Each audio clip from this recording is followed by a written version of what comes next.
I've got in front of me every iPod Shuffle ever made, new in box. I've got many of the original accessories, and, of course, some knockoffs. We are going to open all of them for the first time in decades. Okay, the early iPod, it was a rousing success. That's no surprise, for a few reasons.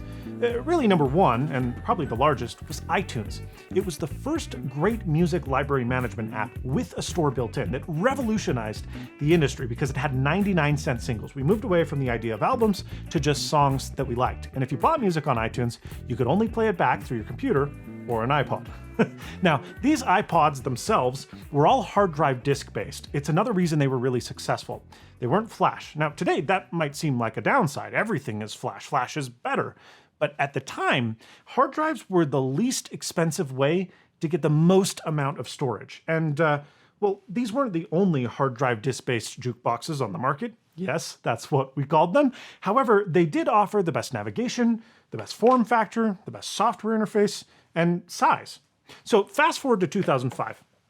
Apple sells two, kinda three iPod models. The iPod Mini, which I unboxed with Austin Evans, that was an enormous success as the first sub-$200 iPod, and it also brought with it the addition of the iconic click wheel that we still know today. There was a lesser-known fourth-generation iPod with a black and white display. You might not remember that one, but you probably remember the iPod Color. Yes, it was the same fourth-gen iPod, but with a color screen that could view photos, not video, just photos, for a huge sum of money.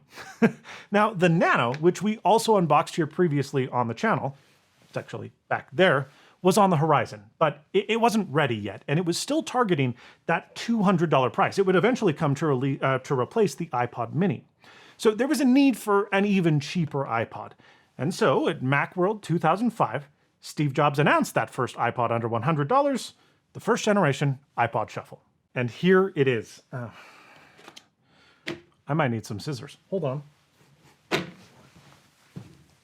It's been a pretty long time since Apple released products in tamper-proof plastic packaging.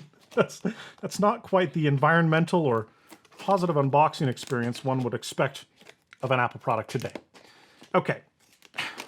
Jeez, this is freaking hard to open. Here it is. The first time it's been opened in 20 years.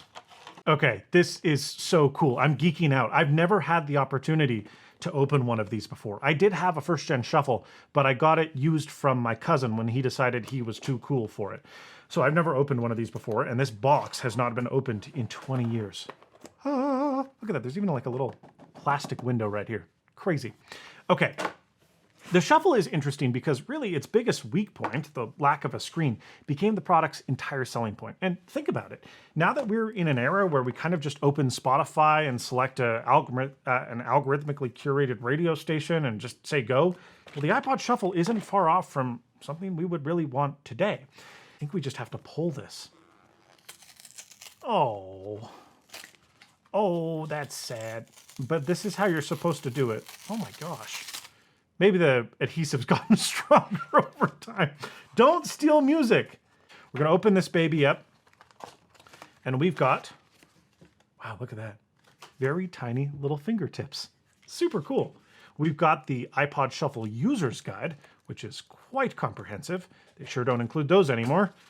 We've got two Apple stickers. They don't make glue like they used to. Trust me on this one. Nice. Ah, the iPod and iTunes CD. This cellophane looks pretty terrible after the years, but this was in an era where the internet wasn't that fast for people, and so they couldn't download a multi-hundred megabyte program like iTunes over the internet. Oh, you pull this tab! Wow. Look at that. That is old glue. The tape stuck. The tape has been separated from the plastic. Oh, it's sticky. Get off. Ha ha ha! Okay, this first-gen Shuffle is really special because it's not really an iPod. Seriously, this thing is running a Sigma-Tel SoC, a system on chip, that has everything on die. So it's not just the CPU and RAM that's on package, but also the USB and flash controller, the DAC and headphone amplifier, the DC to DC converter for power, and more. It was a pretty amazing feat, and it was one of the first Apple products ever with a system on chip. Now, that chip also came with an SDK, and that SDK covered most of the work required to make this thing a music player, because they sold the same chip to other MP3 player manufacturers. What that meant was that, again, this wasn't really an iPod. They kind of just sprinkled some applesauce on top of it. In fact, it was so different from other iPods that you had to use a separate reset utility on both Windows and Mac to reflash the system firmware on this, because iTunes was unable to do so, probably because it required the SDK provided by Sigmatel. Weird, bizarre. Okay, this thing had a USB port built in. Look at that. And it supported USB 1.1, USB 2, you just plug this straight into your computer for charging and syncing. But even though it was USB 2, it only transferred at 1.4 megabytes per second. That's very slow. But what it could do, that's pretty cool, is that it could be used as a USB drive. So in iTunes, you could save some of the internal capacity, and this one is 512 megabytes. There were two models, 512 meg and 1 gig. You could save some of that capacity to write files from your computer, and it would just mount as a regular drive. You could put files on it like any other USB drive, which was super cool, because at the time, a 512 megabyte USB stick was like, I don't know, $30 to $50. I looked it up like a few weeks ago. It wasn't that much cheaper than the actual iPod. So you just get this, it's a USB drive, and it has a music player included. And let me just say, it feels still, even to this day, impossibly small. I mean, look at this thing. It's like the length of my index finger. It's so light, it feels like nothing. And of course, the battery is going to be completely nuked because it's been in the box for 20 years. In fact, it will probably never ever power on again. But look at that beautiful green indicator. Oh, that's actually pretty easy to slide. Yeah, this was a common complaint amongst iPod shuffle users, that you would easily toggle between off, on, and shuffle. But there was a little button here you could push. It would give you an LED indicator of the battery status. And then here were your navigation buttons. You had play, pause, volume up, volume down, next track, previous track. And then there was this. So there's the 4 main USB taps, but then there's 5 tiny slivers of little fingers that add extra capability through iPod-specific accessories. This is the lanyard utility that you would just plug in. This is not electrical or anything, it's just a little plastic sleeve, but you would snap this into place. How did they get that to snap? That's such a nice, oh, look at that. There's 2 little tiny ball bearings. You just snap it in, and it's as easy as that. And then you could, hold on, I gotta get the full setup. Oh, I forgot about these. These are the first generation, well, okay, technically not true. There was a really, really excellent pair of included headphones with the original iPod, I think through the 2nd generation iPod, so this one. When the 3rd gen iPod came out, they swapped them out. They looked the same, but the drivers were much cheaper. They didn't sound very good. And that's what these were. Oh, buddy. AirPods are a lot more comfortable than these are. And they're already falling out of my ears. Okay. You would take this get up. You'd go like that. Hey, ladies. Sorry, I'm taken. It was supposed to be the special or fitness-focused iPod. So there was an arm strap that a lot of people know about, but there were also 2 other accessories. Well, there were 3. One of them got stuck over the ocean somewhere. Thanks a lot, United Kingdom. Royal Mail screws me again. It was just a little dock that you could take the iPod and go, and it would stick inside. But these are 2 other accessories that are still new in box. This one has adhesive that has been coming up, but I'm pretty sure it's never been opened. And you can always tell because the tab here is pretty much perfect. So let's be the first one to open this up. Okay. Wow. I do not think this was the original color. Boy, has that faded over time. That's like, oh. Oh, look at that. It's even like on the connector, it has slid up. Yeah, rubbers. Rubbers are hard to deal with. Okay, here we go. You ready? Ooh, nice hiss. Ooh, that is orange, and it still is. Okay, so basically same idea as the included one, but ooh, here's more plastic.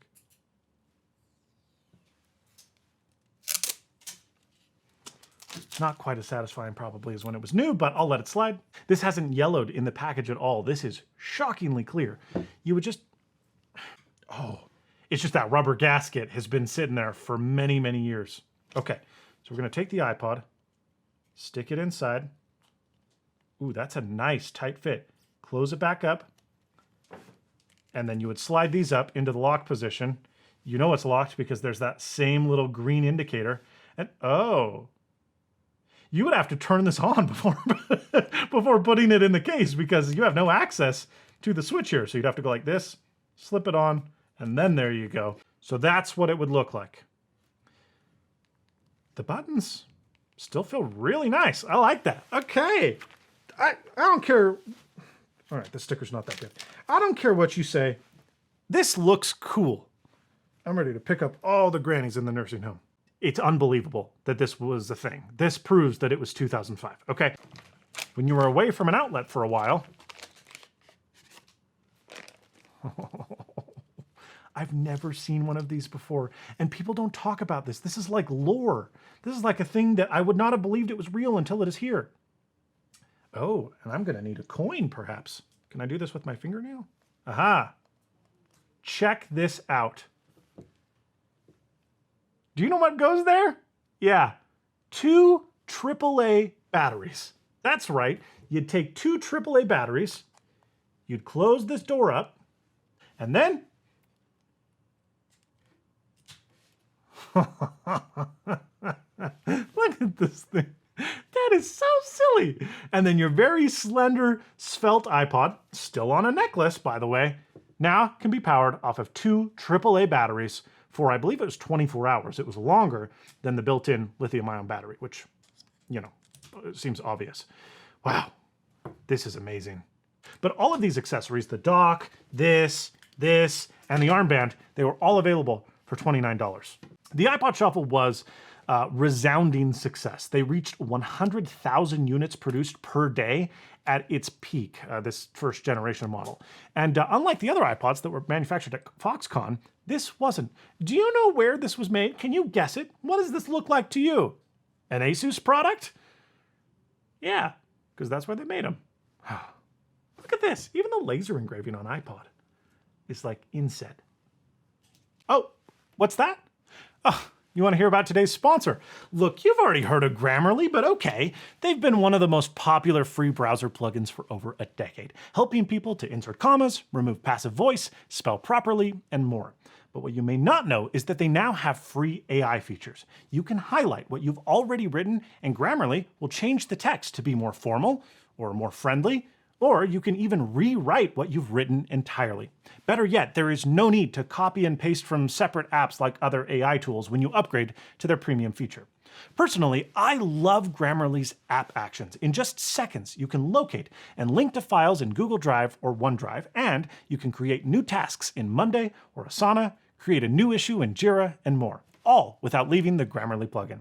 Their premium tone suggestions even point out if my tone is too friendly or perhaps not confident enough. I've been loving it, as have tens of millions of professionals. So join us today by signing up for Grammarly Premium using the link in the video description. 20 months after we got the first gen Shuffle, we got this, the second gen, which Apple called the most wearable iPod ever, and also the world's smallest MP3 player. I guess this wasn't that when it came out.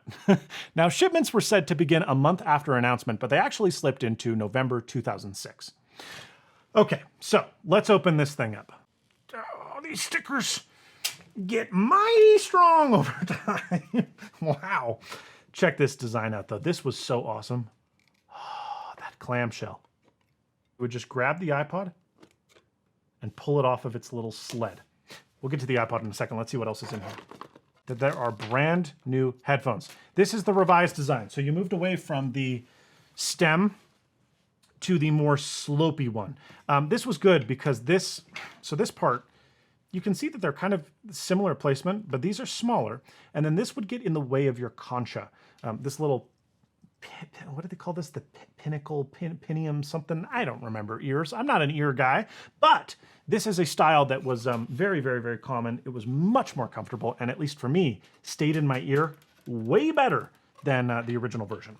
Yeah, so data was passed through the headphone jack. The headphone barrel, of course, had to have quite a number of modifications made to it so that it could support that. And you would just take the iPod and you would dock it upside down. You'd snap down, but then you would charge and sync this thing just like that. This even had a little rubber base. This thing was really, really nice. You just keep it on your desktop. It had a super long cable. I think this was a meter and a half, so like 4 feet, which is great because, especially if you had an iMac, you had to rotate your iMac to plug this in and sync it. That was not very convenient. And so this allowed you to just plug it in once, you keep it on your desk. It was a nice looking dock, and then you would plug your iPod in when you wanted to sync. Okay, one of the things that was interesting about this iPod is that it started to include multi-playlist support. You could skip through playlists by triple clicking the center button. So click, click, click, and it would go to your next playlist. The original, you couldn't do that. You could only have one playlist and or do the autofill feature, which came to iTunes, where basically you say, okay, these are the songs I want. You figure out what the rest of them should be. It had a clip, so you could just take it and stick it on your clothing, which is super handy. The switches were on the bottom, and they were pretty easily accessible. There was a dedicated on switch now, rather than having this shared one, and then there was a shuffle or a continuous playback mode. So that way you didn't have to trifle with going through each specific thing. And yeah, it seems like an improvement in basically every regard. Ooh, but it wasn't. Sound quality took a huge hit because, again, they moved away from that Sigma-Tel DAC to a Samsung SoC, and it had a crappy onboard DAC. It was hissy. There was a loud noise floor, and that was really a bummer because the CPU was faster than the one that was in here. This device could actually play back AIF and WAV files. This one never could, but the DAC itself was so much worse, including the headphone amplifier, that you went from having really, really excellent bass, like music on here that was better than any iPod that had shipped to date, to basically no bass at all. It was bright, it was sibilant, it was tinny. It went from the best sounding iPod to the worst sounding iPod. Even worse, because of the extra pins in here required to sync the data to the iPod itself from the dock, the headphone jack barrel introduced tons of noise. So when you twisted the headphones in here, it made all this like crackly, staticky noise. Yeah, it just became less intentional. It was less of a good iPod and more of a cheap iPod. At least they made up for it with the colors. This timeline is insane, okay? So silver released in November 2006. 2 months later, we get 4 new colors. Orange was one of them. 7 months later, they bring another 4 new colors, including product red. And then 4 months after that, they bring a 2 GB model to market alongside these models, which were all 1 GB. Those were in the same 4 colors, but it was 2 gigs now. And then 7 months after that, we get another 4 new colors. Do you have whiplash yet? Because, well, 6 months after that, we get the, where is it? 3rd gen shuffle. But if you think we're done talking about the 2nd gen shuffle, ooh boy, are you wrong. That's because we've got this baby, the gold shuffle. This was a limited edition color, only available through Avon. Avon, if you don't know them, is like an MLM style cosmetics company. So it's a pyramid scheme, effectively. That's my opinion. Don't sue me, Avon. And this wasn't like a colorware thing where Avon bought a bunch of them and customized them. No. This was specifically made by Apple for Avon. Not even Apple could sell them, only Avon could. And like I mentioned, this came out after the 3rd generation iPod Shuffle had already been released. But sure enough, gold it was. Oh, this is the famous one. The 3rd generation iPod Shuffle. Okay, memes like the MacBook wheel from The Onion mocked the oversimplicity of Apple products that Apple was known for. And just months after that video came out and went viral because of the concept of a computer without any buttons on it, well, they released this. With nary a rumor in sight suggesting that it would come to exist. And it released as a press release. Oh man. That wasn't as graceful, have some residue, but look at this thing. I mean, there are no buttons. It's just like a slab of metal. Holy crap. This thing is so tiny. Like, this is only a little bit bigger than one of those Trident gum sticks. It might even be thinner if you like exclude the clip. This seems impossible. And that is brand new. Look at that, I already have fingerprints all over the stainless steel back clip. Oh, so you'd put it on like that? Or, hey, I've got the pocket for it. There you go. No buttons. So, you might be wondering, well, how in the heck did you navigate through this thing? So yeah, here's your answer. How do you navigate through the iPod's UI? Well, by using the headphone cable. This will look very familiar to you if you owned, well, pretty much any pair of headphones over the last 20 years. But you'll have to remember that this was actually invented by this iPod. Now, the original iPhone did ship with a single button. You could click it once to pause, you could double click it to skip, and triple click it to go back, but it didn't have inline volume control. This one does. And that was a necessity because, well, there's no buttons on this thing. So you'd push volume up and the volume would go up. You'd push volume down, the volume would go down, sometimes up. These buttons were a little mushy. Now, this thing was panned at its release because, well, this was all proprietary. Nobody had invented this little headphone cable controller before. But this cable style really did become the norm, and even AirPods today still use the same interaction method. Single tap, double tap, triple tap, hold down, and then of course slide up and down rather than push the up and down buttons for volume control. It's pretty amazing. Now, there were third-party products that came to the market like the Scosche Tap Stick. I love this thing. It was just a case that added buttons back to the iPod Shuffle. But you might be wondering, okay, so that's the same buttons, they've just moved it off of the face of the device. Is there any other way to navigate through the UI? Oh boy, was there ever. And that is thanks to VoiceOver, which would actually speak the song title, the artist, and the album names in 20 different languages if you held, see, I'm already proving that this was not a great design. Ooh, and the buttons are very high up. They moved them down a little bit over time. It's like inside my beard. If you held down the center button, it would tell you what you were listening to. Now, if you synced this iPod to a Mac, it used Nuance's text-to-speech engine that was built into macOS Leopard and later, which was very good, so you would have an amazing sounding voice. And if you used Windows, well, it synced over some super crappy robot voice. And it did sync them as, like, it wasn't the iPod itself doing it, it would sync over these audio transcription files. So iTunes would handle, like, the actual creation of the voice clips, and then it would play them. It was just playing like an MP3 in the background, but with a little bit more context.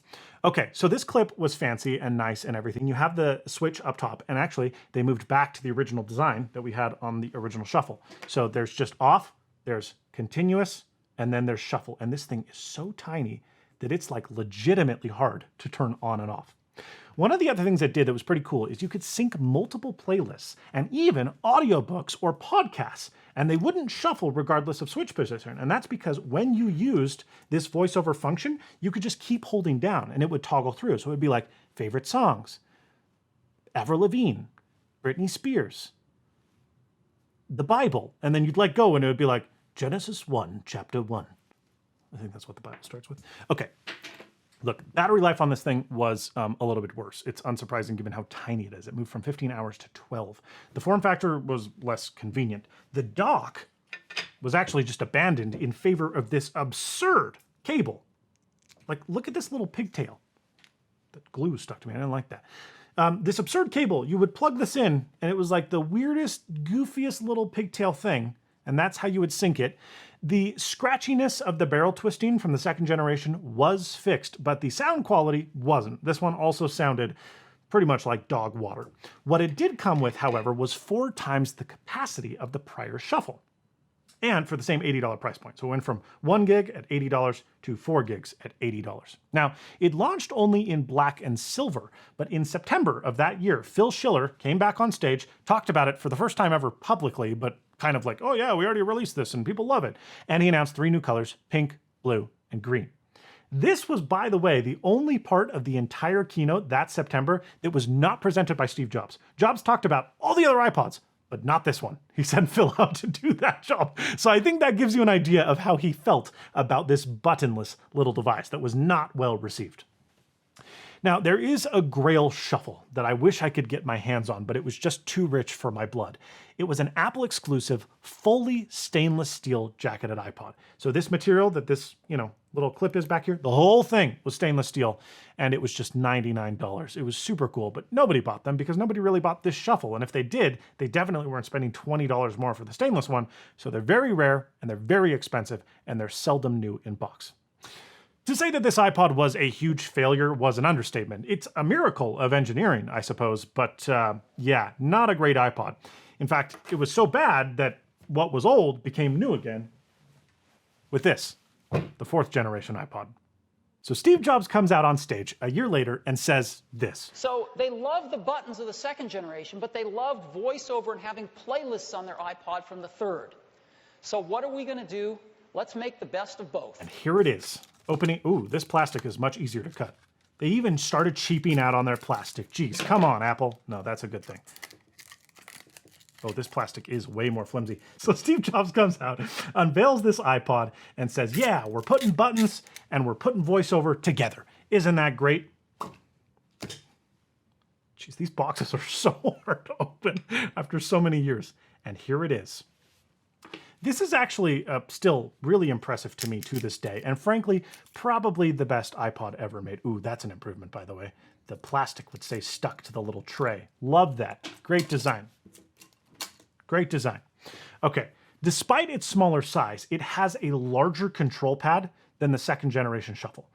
These buttons are the biggest buttons that any Shuffle has ever had. I mean, look at the second gen, look at the first gen. The third gen obviously didn't have any. These were huge. They looked great. They were easy to touch. Interestingly, the headphones that were included, incredibly tightly wound. Look at that. They even like hang the headphones over the actual loop. But the headphones that are included, you might note, don't have an inline control. That thing that was introduced with the third gen Shuffle, that little cable for volume, that's gone. So I guess they just figured, hey, we gave you the buttons back. You don't get headphones on the string as well. That would be nice to have them on the cable. It was, of course, compatible with those headphones, but it didn't come with them by default. And that just seems kind of silly to me. You got the same length cable, super long. And so, yes, of course, it continued to sync over the headphone jack. All but the original Shuffle did that. Pretty crazy. Okay, so you didn't get the remote. It wasn't inline. It was compatible with that. But I really think that this is the winning form factor because it's just the smallest, but also the most convenient because it has the largest buttons and it has a voiceover dedicated button. So before you had to hold down the center button, it was kind of weird. Now, this button right there, that's the voiceover button. And not only did it get voiceover, but it also got support for iTunes Genius and it added Apple lossless support. And importantly, this was the second best sounding iPod Shuffle ever. It wasn't as good as this one, frankly, not really even close, but it was leagues better than the abomination that was this one and the almost abomination that was this one. It was sold originally in 5 colors, and these colors are beautiful because they actually made the stainless steel like glossy. So this is polished, and it is fingerprinting a little bit, but it looks fantastic compared to the brushed variant. Stays in box for 20 years without damage and then gets dropped. It had a new glossy finish that was not present on other iPods. So this was originally sold in 5 colors: silver, green, blue, pink, and product red. But this iPod lived forever. 2 years later, it got 7 new color options. 1 year following that, the slate color was replaced with space gray. 2 years after that, in 2015, Apple released 6 more new colors. You might note that many of these colors are the same, but they're like a little bit tuned. It wasn't exactly the same color. And then finally, in July of 2017, this iPod and the iPod Shuffle, and frankly the iPod line as a whole, was officially discontinued, making this the last product by Steve Jobs to be discontinued 6 years after his death. So that's all the iPods, but you didn't think we could go this whole video without talking about some of the knockoffs, eh? Okay, here we go. I tried to get a knockoff of every single one, but nobody made a knockoff of this because it was too stupid to try and knock off. Starting with the first generation iPod Shuffle. Wow. Can I tell you that the build quality is not even remotely on the same level? You can see the like injection molding drafting on this. Wait. The little plug at the end is warped. Oh my gosh. The actual USB connector is bent at like 20 degrees. And it does keep the same off and on switch, but it doesn't have a shuffle. I guess it's, oh, there's still battery. That's great. Okay, I took it back. The knockoffs are better than the originals. These are all dead, and this one continues to survive. I can't imagine this was manufactured recently. We flip this thing around. It's got, they literally took an iPod and were like, okay, make this, but for $10. Because, look at this thing. It's exactly the same size. It has the same cap design. Wow. The Apple buttons are way better. The headphone jack looks better on the original. This didn't come with any built-in storage, I don't think, because there's a micro SD card slot right there. So that's the way you're going to have to load up music. And I can guarantee you that this one sounds better because this was the best sounding iPod ever. They even copied that. I didn't notice that. first of all, I don't think I can get my head through this thing. I can, false alarm, but now you're really looking close to this. You can tell this one hasn't been made, or was made many, many, many years ago, because look at that. That is mini USB, not micro USB, mini USB. When was the last time you saw a mini USB? It also has a micro SD card slot. And then if we flip it over, there is an on button that surely does not power this thing up because it's likely been dead for years. It's thicker than the original iPod, and of course it is, because it's not going to be svelte enough to outdo the king. And then, I don't know what the vibe was with this, because if you put it on this way, the controls are sideways. If you put, oh, you know what? Okay. It was, all right, I'll give them credit. If you put it on your sleeve, this is the right side up if you're looking down. And Apple did advertise that as a functionality. So on the iPod, at least on your left side, you'd be looking at it upside down. And if you put it right here, well, I guess it's upside down too. Unless you're a woman, because the buttons are on the other side. That's never made sense to me. Why do they do that? I think that was literally like 80 cents on AliExpress. Okay, next. Oh, wow. They didn't even try to make this one small. Look at this. Look at this thing compared. This is a knockoff of the 4th gen. And can you tell which one's the counterfeit? I don't know. They look so similar. There's no play pause button because, well, why would you need to know that? There's volume up and volume. Oh, these are, they just keep getting worse. The volume switch is mounted like on the corner here. There's no LED. Oh, there is. There's battery. They charged it before they sent it to me. There's trying, and then there's just giving up entirely. And there's no clip. So where are you supposed to put this? All right, this is the king, because this, as far as I can tell, is a fairly recent knockoff. So I guess it's not a knockoff because it wasn't really trying to compete with the iPod, because this is newer than the iPod is. This is an homage, because check this out. It comes with 16 gigs of onboard storage, so there is no micro SD card slot. It comes with USB-C, so that's proof that it's been made in at least the last 8 years. It's got a headphone jack. It's got a nice power on and off. Interestingly, the volume buttons are right here. Why is that? Well, because the volume buttons have been repurposed to the Bluetooth pairing button. Yes, this has got Bluetooth, and an FM tuner mode, which is pretty cool. And then you've got the standard play pause, forwards and backwards. And yet, it's got a clip. It is plastic, but I gotta admit, this thing is pretty cool. Like, if you wanted a small, modern, portable music player that was just wired, well, frankly, wireless, because it got Bluetooth, and you're not like an Apple Watch person, this is great for going on a run or something. That is all of the iPods Shuffle. 1st gen, 2nd gen, 3rd gen, and 4th gen. I can't say that these were the best-selling products that Apple ever made. In fact, they've largely been forgotten. Nobody talks about the iPod Shuffle when they talk about their favorite products from Apple. But these were indisputably some of the most impactful budget players on the market. They totally moved the needle away from cheaper standard MP3 players that were flash-based to, well, basically just the iPod. They covered the $100 price point because of this. The Nano covered the $200 price point, and then the larger iPods covered the $300 and up price point. I love the Shuffle, especially this one. It's just everything about this is so whimsical and intentional and beautiful, and boy, did it sound good. The goated iPod. Thank you so much for watching, and as always, stay snazzy. Did you own any of these? What were your favorite ones?